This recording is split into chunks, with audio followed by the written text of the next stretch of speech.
Major league সকারে নাসিভিলাকে ৩-১ গোলের ব্যবধানে হারিয়েছে মেসির ইন্টার মিয়ামি।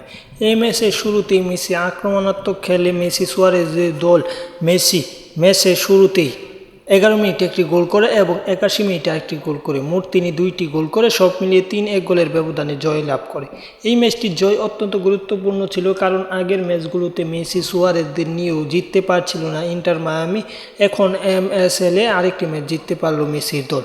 সব কিছু মিলিয়ে এই জয়টা ইন্টার মায়ামিকে কিছুটা স্বস্তি দিলেও তবু পয়েন্ট টেবিলে তাদের অবস্থান তেমন ভালো নয়। চ্যাম্পিয়ন রেস থেকে এখনও ছিটকে গেছে তা বলবো না, কিন্তু ছিটকে যাওয়ার প্রায় পথে প্রত্যেকটি ম্যাচ এখন জিততে হবে। যদি না জিততে পারে তাহলে এবার মেসি মেজর লিগ সকারের চ্যাম্পিয়ন হতে পারবে না। যদি ভালোভাবে কিছু করতে পারে তাহলে অবশ্যই চ্যাম্পিয়ন হওয়ার সুযোগ আছে।